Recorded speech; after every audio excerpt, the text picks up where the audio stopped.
Hello, welcome to Sound Bites. I'm your host, Holly Whitfield. I am here with Ellen Chamberlain, the Daily Memphian's new-ish food writer. Welcome. Thank you so much. Yes, new-ish is very appropriate. I'm very excited to be here with you.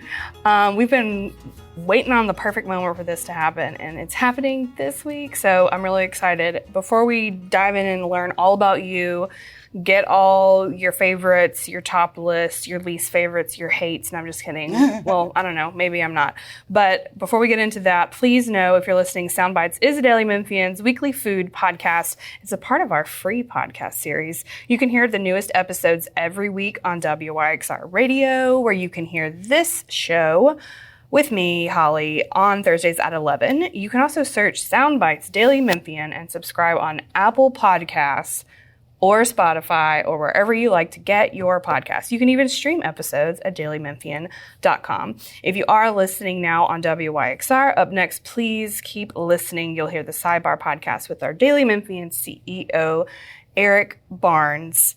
Also, one more thing I wanted to throw in. The last couple of months on Soundbites, we have been getting into some really great, long, in-depth conversations with our guests and restaurateurs and bartenders and gelato makers and people in Memphis. And so if you go to dailymemphian.com or you go to your podcast app, you can listen to the full episodes that are longer than the episodes that come on WYXR. So we'll see how it goes with Ellen. Speaking of which, thanks again for being here.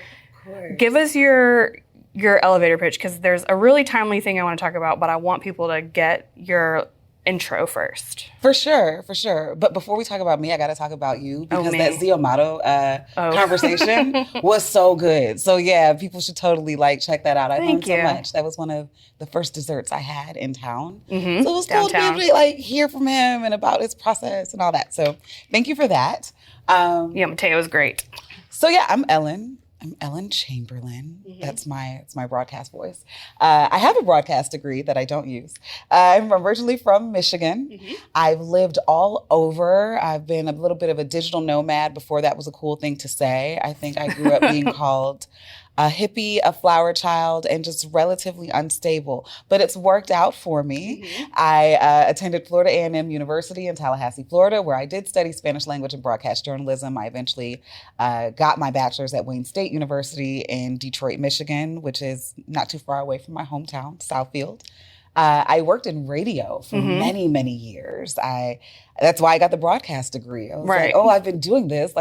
Let's keep going. And then boom, as soon as I got that degree, I was like, and scene, I'm a writer now. Mm-hmm. So I've been working as a writer. I've worked in newsrooms all over, mostly in the Midwest and the East Coast. And then I left journalism for a little second because I got a little disenchanted. So I became a ghost writer, not music. So sorry for all the Drake fans out there. I never wrote one of Drizzy's records. I did, however, write several memoirs for some folks. And while I was working on a memoir and cookbook in Belize, I got a nice call from the city of Memphis asking if I'd like to write about food out here. And the answer was duh. And so I came here. I wrote for another publication that's somewhere in the city. Somewhere.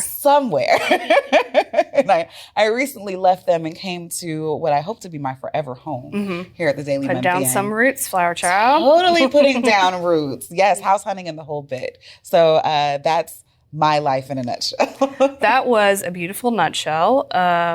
Okay. I have questions about that, all of that we're going to come back to. I'm so happy you're here. But you have just come from Physically Now, as we're recording on Monday, from Cooper Young, a kind of tough scene at the Irish bar there. What's going on at Celtic Crossing today? As of the time of this recording, this is still very much a developing story. Yes. So I do want to make that clear for the listeners who might get this on Thursday and they're like, well, wait, I heard.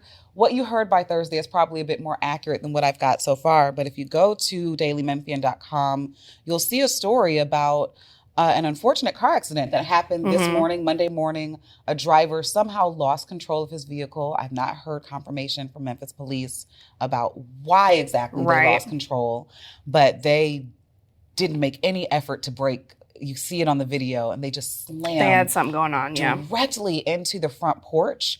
They cracked the front porch in half. You know, that big Celtic Crossing sign that kind of hangs over the awning. That's cracked in half. It's very strange. And I don't know if folks know, but Celtic Crossing just celebrated their 20th anniversary just this past weekend. Like the celebration ended yesterday. And then this morning, this tragic car accident happens. Reports are that the driver was taken from the scene via ambulance, but in non-critical condition. Still waiting to learn more about how he's doing. And I did just talk to Jason Fleming, who is the general contractor for DJ Naylor and the Brazen Restaurant Group. He actually just finished their latest restaurant in Collierville. Yes. Only to get a call this morning that Celtic Crossing now needs a lot of love. He's anticipating, though, that he can get it back in working condition in a matter of weeks. That would be great. But right now, you've got the red tape to deal with. So they're working with the insurance company to get the green light to actually start the rebuild. So what's happening today on Monday is really just clearing all the debris and making sure that the scene is safe. Yeah. So it was early this morning. It was. So nobody was at the restaurant. No, nobody was at the restaurant. They weren't open, and that's such a blessing because, like you said, they had just had some crowds there for the 20th anniversary. I can't believe that Celtic had been there for 20 years. This August will be my 20th anniversary in Memphis. And I think when I moved here, I was like, oh, Celtic's always been here. But I guess it only beat me by a few months. Exactly. Yeah. Well, I hate to hear this news, especially because you were talking about, so Brazen Restaurant Group has Celtic Crossing, Bog and Barley in East Memphis, and now Maeve's Tavern in Collierville. Do they have anywhere else that I don't know about? I believe that's it. There in might Memphis be at least. another one in the works. And I do know that Maeve's actually came at the expense of another project that they were going to do in Lakeland. Oh. But they chose, when the opportunity to go to Collierville came up, they said, well, let's not do Lakeland today. Got it. And they chose to go to Collierville. But you did go to Maeve's this weekend. So much fun. I was one of the only few people in green. What is up with this town?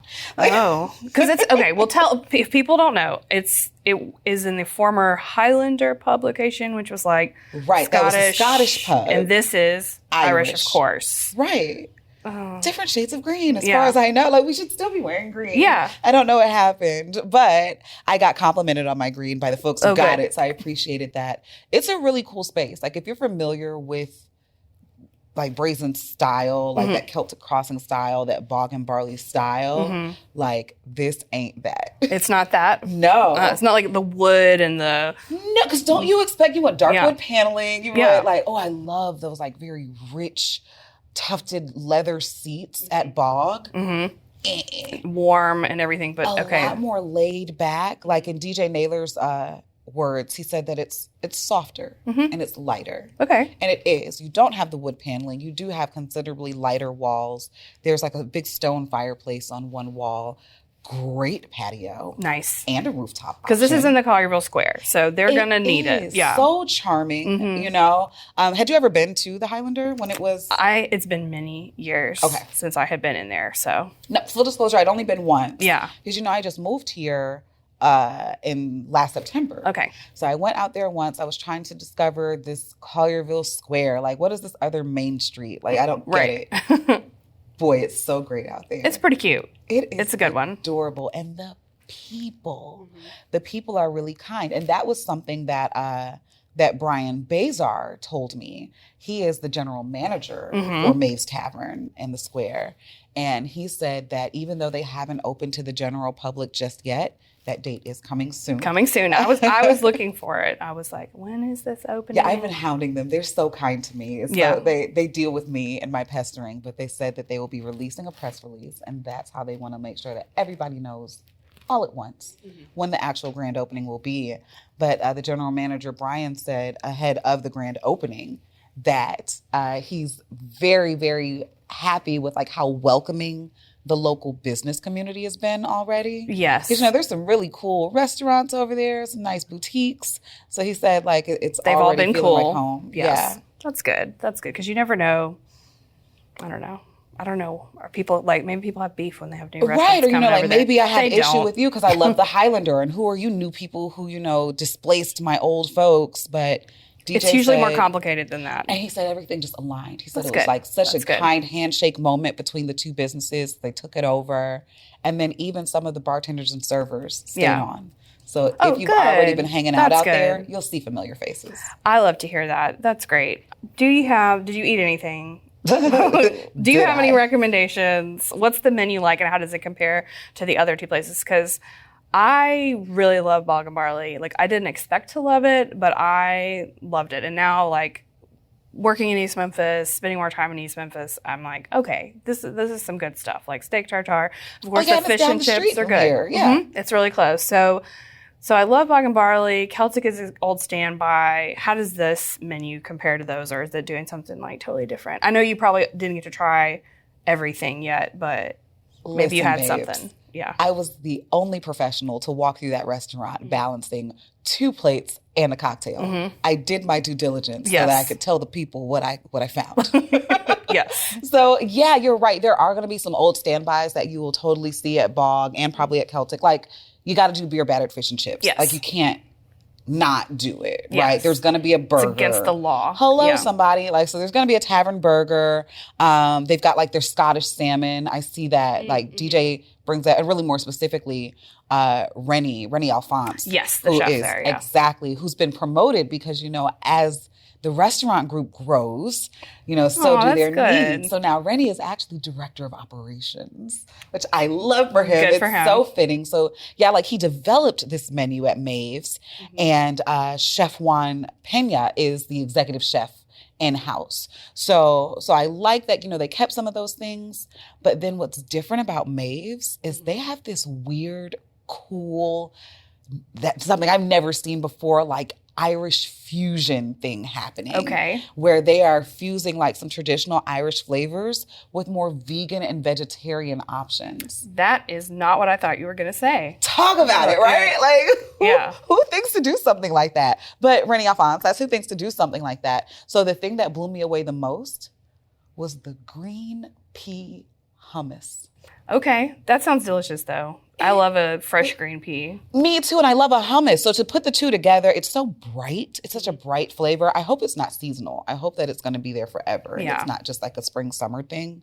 Growing up in Michigan, we have a big thing with corned beef. Like we had a big Irish immigrant community here, much like Memphis once did. Mm-hmm. And just like Memphis, even though those people aren't necessarily here in the same numbers, their culture lives on. Right. So corned beef is a big freaking deal for Michiganders. Mm-hmm. And like they are playing no games at Maeve's Tavern. They take a week to prepare their corned beef and it tastes like it. It's so delicious. It's tender. It's well seasoned. There's like a day of seasoning, a day of sous vide, a day of like so much happens. It's a major process. It is. It's very involved, but it's very, very good.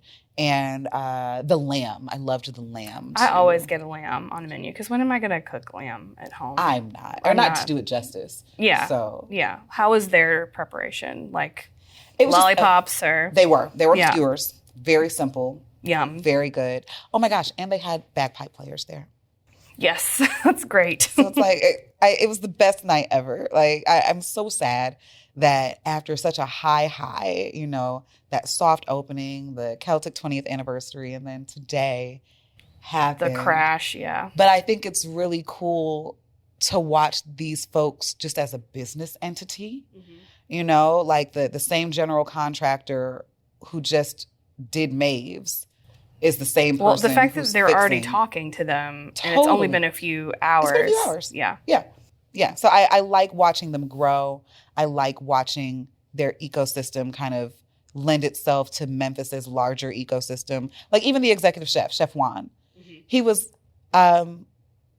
executive sous chef at Bog and Barley before he went to Maeve. So like it's just all in the family at this point.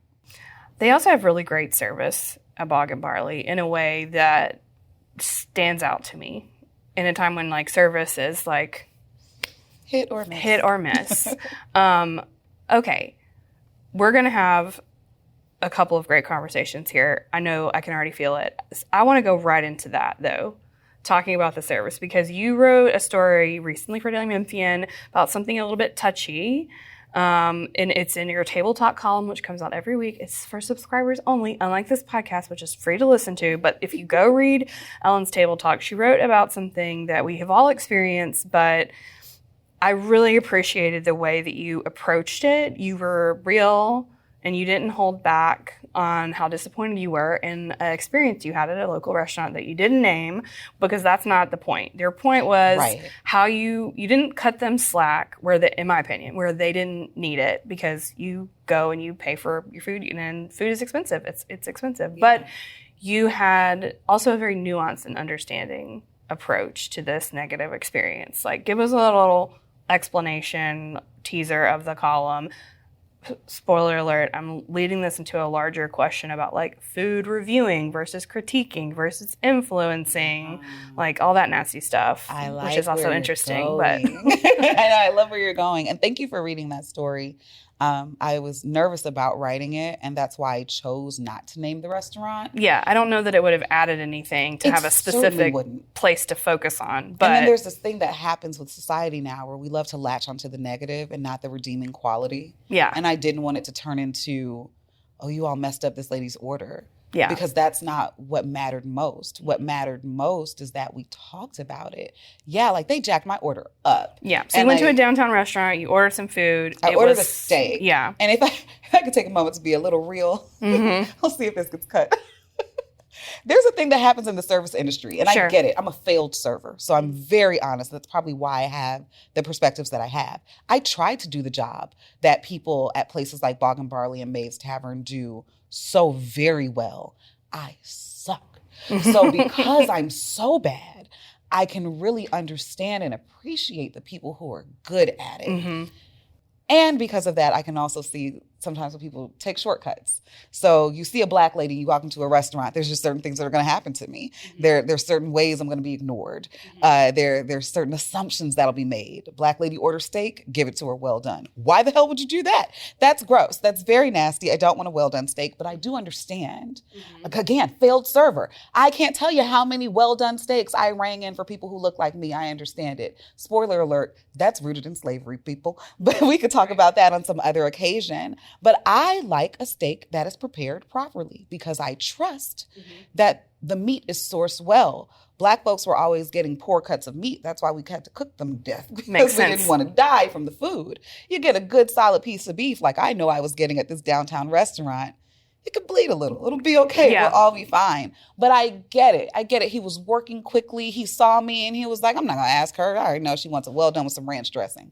I don't like that. Wrong. I don't like ranch dressing. Yes. I don't like a well-done steak. So, but I wasn't very focused. So then also, onus on me as a customer. I did not check my food before I left. That was on me. But I got home and I really thought about like, hey, can I just let this rock? And I couldn't. And I was like, oh, but could I do something with it? Because I'm the leftover queen. But I couldn't upcook the steak anymore to make like steak and eggs. Like it was already dead it was dead done cow. So. Yeah. So I just called, and at that point, like now they're close to closing. These people could have told me where to go and how to get there. Yes. And they didn't. It was an immediate apology. It was, there was a little bit of a conversation though, because the next day was Saturday, and I guess Saturday is really nuts for them. Sure. And they're like, yo, how do you feel about coming in on Sunday to get it instead? I don't mind at all. Like, thank you so much for being willing to do a remake. Yeah. So I called, and of course, when I called back, it's somebody completely different up there. They have no idea what I'm talking about. You have to explain it again. Yeah. So completely gracious, though. Completely understood where I was coming from. They were kind. They remade it, and baby. Good stuff. It was beautiful. Like, you eat with your eyes first. So it looked great. Tasted even better. So now my neighborhood bar will continue to get my business because on top of being convenient and really good food, where they could have just had a bad night. Like I said, that maybe somebody called out on the kitchen. Yes. And now instead of just handling the grill top, I got to handle the fry station and the grill top. Or maybe I'm training somebody new and stuff just falls through the cracks. But, you know, rather than just being annoyed and taking to the Billy pulpit on Threads or something and being like, hey, these people suck. They messed up my order. Okay, these people messed up my order, and then they made it right. And that's what I think we should give all of our restaurants a chance to do. You got to eat what you wanted to eat to begin with. Totally. Yes. And it was a great experience. So what? I waited 2 days for it. Guess what? This girl could use the walk. Well, I mean, if you wanted to go later, I bet they would have accommodated you to go later that day or something like that. But they worked with you, and that was the point. You had a conversation with them instead of having a conversation like with yourself on like I'm gonna like do the sign of the cross, like Facebook. I'll be like complaining Exactly. about it, which I think is what a lot of people do. I think there's another side of this too, though, where, and I mean, I used to write a blog about loving Memphis, and so that was my focus was I'm only writing about things that I love, and that is fine. But like we can also go the other direction where like places can do no wrong, local businesses can do no wrong because they're local businesses. Maybe like toxic positivity. It's like toxic positivity because it doesn't actually do any good for the people that are working there and the people that are like honing their craft at, you know, like running it at Raisin restaurants. Like, it doesn't do anything for us to just never say anything. I don't think this is actually a huge problem, but I think it can happen. No, I think it can be, though, because look at how many restaurants in this market also close. And it's like, was it the restaurant's fault that they closed, or was it on us as customers because we never said to them, hey, your grease always tastes really old, and that's why I probably don't order fried foods here anymore. Hey, I don't like this, and this about your restaurant. You know, like it. You took this off the menu. This was the thing that everybody liked. Which I totally did to Denny Riley once at the Majestic. I was like, hey, girl, breakfast flatbread. It used to be the bomb. It's gone. What are you doing? I love the breakfast flatbread. It's back on the menu. Well, thank you for that. But I mean, that's, you know. Just talk to people. That gets into your approach, though, because gone are the days of like the crusty old critic from Ratatouille. Oh, yeah, no. But maybe he had a point sometimes. I don't know. It doesn't have to be that kind of like arrogant old white dude in a suit trying to tell you about your fancy restaurant steak. It can be different, but talk to me more about that, because this is something I think about all the time. Like, and I've had conversations with people where they're like, we need a real restaurant critic. And I'm like, imagine how that would go in Memphis. Like, it imagine wouldn't go well. It wouldn't go well. But there's a way to talk about room for improvement. Absolutely. So I will say, I typically like to have those discussions about room for improvement in private. Sure. Like the platform is just too big. There's too much responsibility. And people don't like follow-up.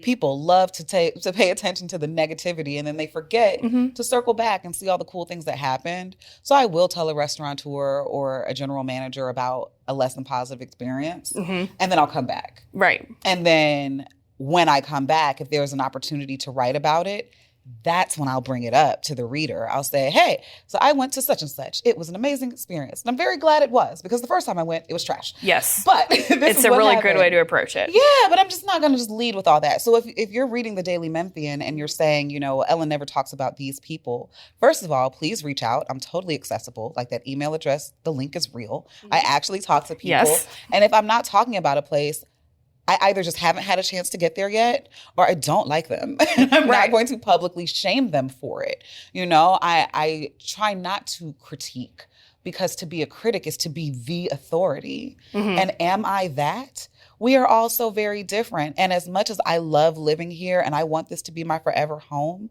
I also approach this place with a thread of humility. I am not a Memphian. Not yet. Y'all gonna claim me real soon. Very soon. But you know, it's been a little less than a year. So that already feels icky. Like this outsider coming in telling you if your restaurants are up to par.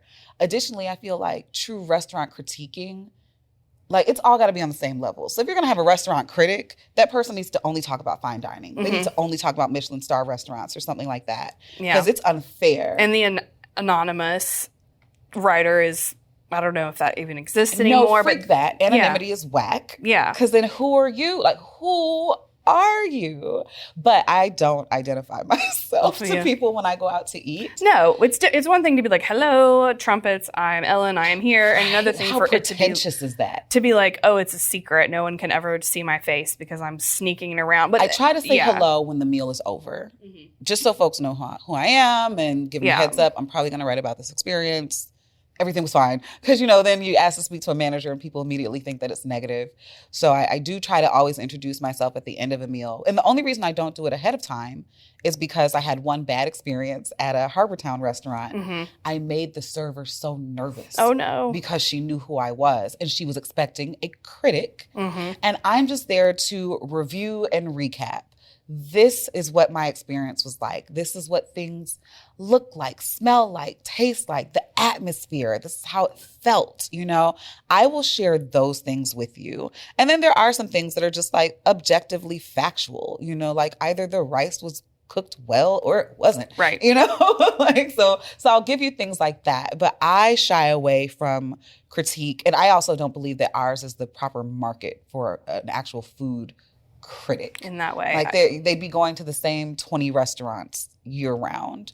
And Yes. then that leaves out so many other amazing restaurants out here. Like you just can't hold Big Jack's Barbecue, which is a food truck that's only open on Friday and Saturday nights, to the same standard that you hold the Lobbyist. It's just not the same. It's not the same. And you can have them both. You can have them both on your menu. Yes. Your personal menu. Eat it all. Eat it all. I wanted to talk about a few more of the news items you've covered lately. And then we're going to have a part 2 of this episode where we're going to get into your favorites, more about you and writing. Okay. But I wanted to talk about one thing you wrote about recently was Interstate Barbecue. Their co-founder, she passed away. Yes, and you wrote just a great story about the family and her legacy. And Interstate Barbecue, I mean, that used to be the barbecue restaurant that was in our airport, and it would be like, if you come to Memphis and you can only get barbecue in one place, you can't leave the airport, this is where you go. That is like a silly prong of an example of that family in that place, but like the their Neelys. impact, yeah. Yeah. Like I know folks like to think about Pat and Gina, and of course they definitely, you know, took that name and catapulted it in a different kind of way, in a different kind of light. But that name wouldn't be what it is without, you know, the elder Neelys. And it was so nice because I talked to Pat for that story, and it was so nice to hear him talk about his uncle, but more than anything, his aunt, and how, you know, the Neely name wouldn't ring the way that it does in Memphis and throughout the country if it weren't for her. Yeah. And the way that she allowed space for his uncle to create this whole barbecue empire. Like, quite honestly, they were married and launched the business in the same year. That is crazy. So Jim and Barbara, like, there's no Jim without Barbara Neely. Correct. Yeah. And on top of that, an epic love story. So like a really cool business and barbecue story, but an epic love story. Like, and if that man's heart is broken, I couldn't hear it. All I heard was the love and the respect that he still very clearly has for his wife. Like, he was at the restaurant. He was like, I mean, she's not here. And if she were here, she'd be here. Yeah. So since she's not, I'm here. You probably want him there. That's what he said. Yeah, she'd want me here. She would want me here. Yes. Like, she'd be so disappointed if I was sitting at home. So I'm not. It's like, oh, okay, sir. Well, if you're listening to this, I will definitely link to the story about the death of Barbara Neely and her family's reaction in that restaurant that Ellen wrote about. We've had, openings and closings of restaurants. It's like impossible to keep up with. Tell me about it. I know. It's a really hard thing. We've got Sophia Surratt in business helping us cover those because it's so much. But Alchemy and Cooper Young has announced that they're closing, they're moving on. What are some other openings and closings you've done lately? I mean, we've got good stuff. Every time we write about something closing, people are like, oh, the sky's falling. We talk about this on Soundbites all the time. But there's a lot of places opening. That are opening too, exactly. So it almost seems like it balances out at the end of the day. Did you see that Chef Philip Dwayne chose to close the archives? Right. Tell us about the archives if people don't know. So the archives opened, I think, like in November. It wasn't terribly long ago. It was a big deal to me, you know, as a brand new It was a big Memphian. deal when it opened, yeah. You know, like this location is so swank and sexy and, you know, downtown with, you know, floor to ceiling windows and these really cool chandeliers. Have you seen the chandelier in there that looks like a lady's body? Yes, Oh, I have. my goodness. This is in Hotel Napoleon. Yes, Hotel Napoleon, downtown Memphis. So it's a beautiful space anyway. Like, the hotel itself is stunning. And then Chef Philip Dwayne, who folks may know from Park and Cherry inside the Dixon Galleon Gardens. He Good was stuff in there. Oh, yes. He was commissioned to bring another concept to the hotel. And it was so cool. You know, small bites for the most part, couple of entrees, but if I'm being honest with you, even the entrees in terms of portion size, they weren't Memphis size it's portions. Snacks. Yeah. I mean, especially when you compare it to the kinds of food that you're getting out here. You know, like a $30 plate can be something that you can eat for 3 days out here easily. I consumed all of my food at the archives. Really fun drinks. And I was not a drinker when I got here. I was doing a year of alcohol fasting. So what I loved was that his bar program had some really cool non-alcoholic drinks that didn't make you feel lame. So, because I don't want a regular water glass filled with a ginger beer. Like, make me something pretty. Yeah. And he did. He always made something pretty. And I think what I loved most about the archives, because Philip Duane is one of those chefs. Like, to me, chefs go one of two ways. They're either curmudgeony and very mean. I love those ones. Or they're super outgoing and like life of the party. Philip Duane is that. And we know that he's going to be doing more cool things in the future absolutely. in Memphis. This I'm is waiting just a new to find opportunity. out, is he going to do the golf classic again? Because, you know, he did the AutoZone. He catered for AutoZone and he catered for FedEx. But he won't talk to me about that just yet. We'll see. We're watching you, Philip Duane. But the best thing that he did at the archives to me was this experience where if you had caviar, listen to me, if you did caviar, it was listed on his menu as a bump. And I'm not going to talk too much about what a bump is, because if you know, you know, and if you don't, you don't. So I'm seeing this on menus. It's happening. He would put a little dab of caviar right on your hand and like the webbing between your index finger and your thumb. And if you were cool, he would come out and like do it with you and like eat some caviar off his hand with you. And it was just such a fun time and a really cool space. No matter what, it's an amazing space. So I look forward to what they're going to bring in its place. And I look forward to what he's going to do next. But, you know, as we say goodbye to him, we're saying hello to some other folks, you know, like Maeve's Tavern. Kokoza East is, I mean, honestly open. Like, I don't know if we can say it's open. It's open. Like, she hasn't had her grand opening yet. But it's open. They're seating people. They're feeding people. All right. We're going to circle back around to more places that are opening, closing, your favorites, more about Ellen. Part 2 next week, Soundbites, because this is all the time we have for today. Everybody tune in, Soundbites on WYXI Radio on Thursdays at 11. Listen wherever you get your podcast. Thank you, Ellen, so much. Bye.